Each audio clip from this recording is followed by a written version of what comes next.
Hello parents, मी निहाल कोरे ignite अकॅडमीमध्ये तुमचं पुन्हा एकदा स्वागत करतोय. आजपासून एमपीएससी न्यू पॅटर्नचा जो यूपीएससीच्या धर्तीवर जो पॅटर्न सुरू झालेला आहे त्याची मीन्स आज सुरुवात झालेली आहे आणि आज दोन्ही लँग्वेजचे पेपर झालेले आहेत.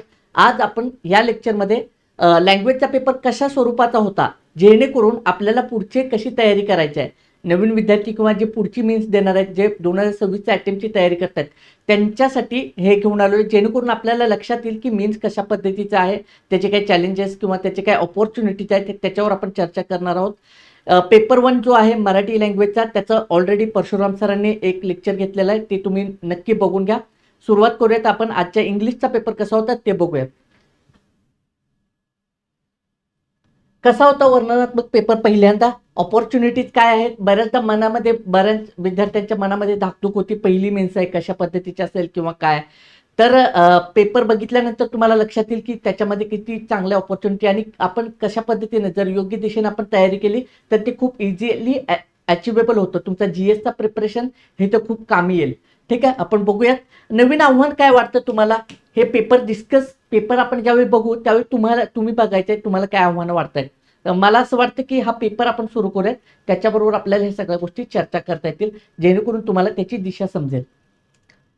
ठीक आहे, हा पेपर बघा. हे इन्स्ट्रक्शन्स तर सर्वांना आपल्याला माहितीच आहेत. ठीक आहे, 3 तासाचा पेपर आणि 300 मार्कांसाठी हा पेपर होता. कन्व्हेन्शनल आणि डिस्क्रिप्टिव्ह असं स्वरूप होतं, म्हणजे आपल्याला याच्यामध्ये लिहायचं आहे. आता पहिला क्वेश्चन बघा. क्वेश्चन नंबर 1 100 मार्क्ससाठी आहे. 600 शब्दामध्ये तुम्हाला निबंध लिहायचा आहे. Should education be made free.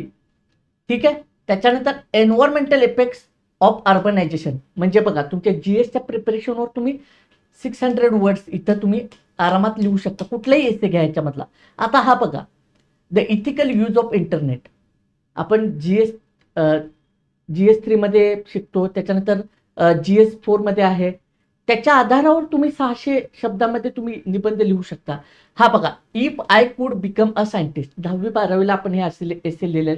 फक्त याचा आवाका थोडा आहे. आपण स्पर्धा परीक्षेच्या एक्सपिरियन्सच्या त्या अनुषंगाने इथं 600 शब्दांमध्ये हे निबंध लिहायचे आहेत. हा क्वेश्चन आहे 100 मार्कासाठी. बघा इथं तुम्हाला किती तुम्ही चांगल्या पद्धतीने लिहू शकता.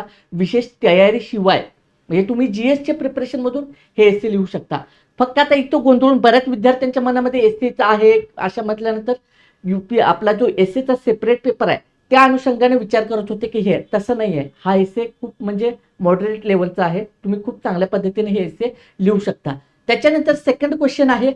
सेकंड क्वेश्चन काय आहे बघा, याच्यामध्ये पॅसेज आणि त्याच्यावर आन्सर लिहायचे. ठीक आहे, आता 75 मार्क्सला आहे.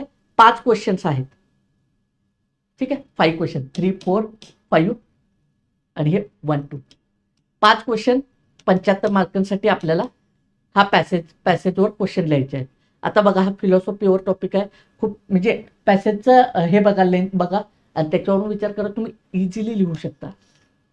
ठीक आहे, थोडं बहुत. आता याच्यामध्ये एक क्वेश्चनच बघा, how is philosophy commonly defined and in what ways does it influence the life of every individual, educated or uneducated. म्हणजे हा क्वेश्चन इटसेल्फ वाचल्यानंतर तुम्ही समजू शकता की आपण याच्यावर लिहू शकतो. हा क्वेश्चन वाचल्यावरच समजतं. आता पूर्ण पॅसेज वाचल्यानंतर तुम्ही आरामात हे क्वेश्चन डील करू शकता. ठीक आहे, फक्त एवढंच की लँग्वेजचा पेपर म्हणून कॅज्युअली घ्यायचं नाही आपल्याला. व्यवस्थित पेपर अटेम्प्ट करायचा आहे. क्वालिफाईंग पेपर आहे, त्याच्यामध्ये मिनिमम मार्क्स नाही आले तर आपण याच्यामध्ये डिस्क्वालिफाय होणार आहेत. आपल्या बाकीचे पेपर चेकच नाही केले जाणार. ठीक आहे, हे 5 क्वेश्चन आहेत, हे 75 मार्क्ससाठी आहेत. पुढे बघा, तिसरा क्वेश्चन काय आहे बघा, 1/3 प्रिसे रायटिंग आहे. 75 मार्क्ससाठी आहे. हे 75 मार्कासाठी पण प्रिसे रायटिंग आहे. 1/3 हा जो पर्टिक्युलर पॅरेग्राफ दिलेला आहे ह्याच्यामध्ये 1/3 तुम्ही करायचा आहे, समजून घ्यायचं आहे. आता ह्याच्यामध्ये एक घटना दिलेली आहे. ठीक आहे, एक रिक्षा चालकाने अशा पद्धतीचं, हे तुम्ही बघून घ्या आणि तुम्ही ट्राय करा, तुम्ही लिहू शकता हे. ठीक आहे, तर अशा पद्धतीने हे प्रिसे रायटिंग आहे. म्हणजे इथं आता एसे, त्याच्यानंतर पॅराग्राफ रायटिंग, पॅराग्राफवरून क्वेश्चन्स आणि हा प्रिसे रायटिंग इथंपर्यंत तुम्ही आरामात अटेम्प्ट करू शकता.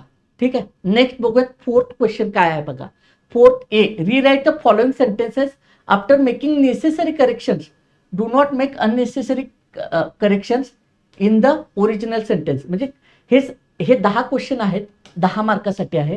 ह्याच्यामध्ये काय करायचं आहे, तुम्हाला जे करेक्शन्स नेसेसरी आहेत ते करून हे क्वेश्चन जे सेंटेन्स आहेत ते रिराईट करायचे. ज्याच्यामध्ये काय मिस्टेक आहे ते सुधार करून त्याच्यामध्ये तुम्ही रिराईट करायचे चेंजेस करून. हे 10 मार्क्ससाठी आहे. 4th A. 4th B आहे 5 मार्क्ससाठी. ह्याच्यामध्ये काय दिलेलं आहे, मिसिंग वर्ड. ह्याच्यामध्ये ब्लँक आहे, इथं ब्लँक आहे, इथं मिसिंग वर्ड्स लिहायचे आहेत. म्हणजे हे स्टेटमेंट वाचल्यानंतर तुम्हाला लक्षात येते की आपण आतापर्यंत जी तयारी केली त्याच्या आधारावर तुम्हाला हे समजून जातं की, आणि ह्याला फार एक्सक्लुझिव्ह इंग्लिशचं नॉलेज लागतं असं काही नाही आहे. तुम्ही व्यवस्थित जर तुम्ही आतापर्यंत अभ्यास केला असेल तर तुम्हाला हे इझिली अटेम्प्ट करण्यासारखं आहे. म्हणजे हे 10 क्वेश्चन आणि हे 5 क्वेश्चन, म्हणजे इथंपर्यंत सुद्धा तुम्ही पेपर व्यवस्थित अटेम्प्ट करू शकता. फक्त सिरियसली पेपर अटेम्प्ट करायचा आहे एवढंच आपल्याला डोक्यात ठेवून जायचं आहे लँग्वेजच्या पेपरला. 4th C आहे बघा, हा पण 5 मार्क्ससाठी. म्हणजे चौथा क्वेश्चन जो आहे तो 20 मार्क्ससाठी आहे. सॉरी 20 आणि हा 25. तर ठीक आहे, म्हणजे हे 5-5 मार्काचे असे सेपरेट आहेत. याच्यामध्ये मिसिंग वर्ड लिहायचं आहे. याच्यामध्ये पण काय आहे, याच्यामध्ये करेक्ट वर्ब यूज करायचा आहे. वर्स लिव्ह म्हणजे क्रियापदाचं स्वरूप दिलेलं आहे ते कोणतं आहे आपल्याला, म्हणजे भूतकालीन रूप वापरायचं आहे, PP ऑफ व्ही वापरायचं आहे, किंवा कुठलं जे सुटेबल आहे ते आपल्याला यूज करायचं आहे. वर्बचं योग्य म्हणजे क्रियापदाचा वापर योग्य पद्धतीने करा अशा टाईपचा हा क्वेश्चन आहे. Use the correct form of verbs given in the bracket. हा क्वेश्चन आहे. हा 5 मार्क्ससाठी आहे. 5 क्वेश्चन आहेत. नेक्स्ट 4th D जो आहे, write the antonym. Antonym and synonym. आता बघा हे क्वेश्चन तुम्ही बघा, बेनेवोलेंट, कॅन्डिड, फ्रगैल, इग्नोरंट, ऑप्टिमिस्टिक, हे सगळे क्वेश्चन जे आहेत, हे जे सगळे वर्ड्स जे आहेत ते आपण डेली यूज करतो. ह्याचा अँटोनिम्स ह्याच्यामध्ये हे करायचे आहेत. म्हणजे इथंपर्यंत सुद्धा तुम्ही पेपर, म्हणजे ह्यातले नाही जरी म्हटले तरी आपण 4 तरी आरामात अटेम्प्ट करू शकतो एखादा क्वेश्चन. बट आय थिंक हे सगळे जे वर्ड्स आहेत ते आपण डेली यूज करतो. ठीक आहे. नेक्स्ट बघा 5वा क्वेश्चन. इथं परत आहे 10 मार्कासाठी हा क्वेश्चन आहे. रीराईट the following sentences as directed without changing the meaning. अर्थ बदलायचा नाही आहे कुठलाही. आणि काय सांगितलेलं आहे, ब्रॅकेटमध्ये तो क्वेश्चनची जे काय क्वेश्चन दिलेला आहे तो तुम्ही लिहायचा. म्हणजे एक उदाहरणार्थ इथं काय आहे, इथं अल्दो यूज करायचा आहे आणि हा क्वेश्चन अटेम्प्ट करायचा आहे. नेक्स्ट क्वेश्चन बघा, captain praise the players for their brilliant performance change into टू पॅसिव्ह वॉइस. म्हणजे active voice, passive voice, direct speech, indirect speech अशा स्वरूपाचे क्वेश्चन इथं येतात. हे आपल्याला स्वरूप पेपरचं याच्यापासून समजून घ्यायचं आहे. ठीक आहे. Add question tag. म्हणजे आपण जे ग्रामर शिकलो इथं आहे बघा, डायरेक्ट स्पीच, इनडायरेक्ट स्पीच.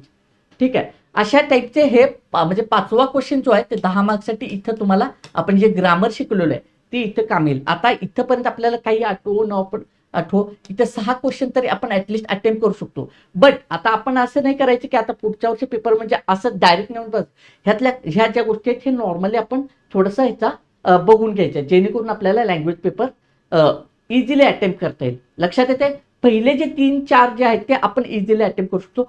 5व्या क्वेश्चनला आपल्याला ग्रामरचं नॉलेज पाहिजे. म्हणजे बघा यूज टू आहे, त्याच्यानंतर आहे निगेटिव्ह फॉर्म, एक्सक्लेमेटरी सेंटेन्स आहे, अनलेस आहे. ठीक आहे. इथं ऑल्दो यूज करायचं आहे, नॉट ओनली बट ऑल्सो. हे म्हणजे आपण जे ग्रामर आता म्हणजे 10वी-12वीला आपण जे ग्रामर शिकलेलं आहे त्या आधारावर हा क्वेश्चन अटेम्प्ट करायचा आहे आपल्याला.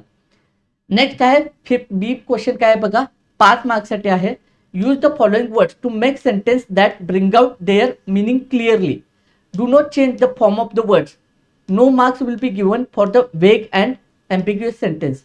म्हणजे काय करायचं, वर्ड्स सेंटेन्स यूज हे वर्ड्स दिलेले आहेत आणि ह्याच्यातून एक मिनिंगफुली आपल्याला सेंटेन्स तयार करायचं. म्हणजे हे पण आपण करू शकतो. हे बघा 5 एक्झाम्पल्स बघा, ascent, bridge, literary, monitor, principal आपण करू शकतो. हा पण क्वेश्चन इझिली अटेम्प्टेबल आहे. व्यवस्थित फक्त सिरियसली पेपर अटेम्प्ट करायचा. लँग्वेजच्या पेपरमध्ये एक आहे बघा, खूप लाईटली घेतलं की गोंधळ उडतो.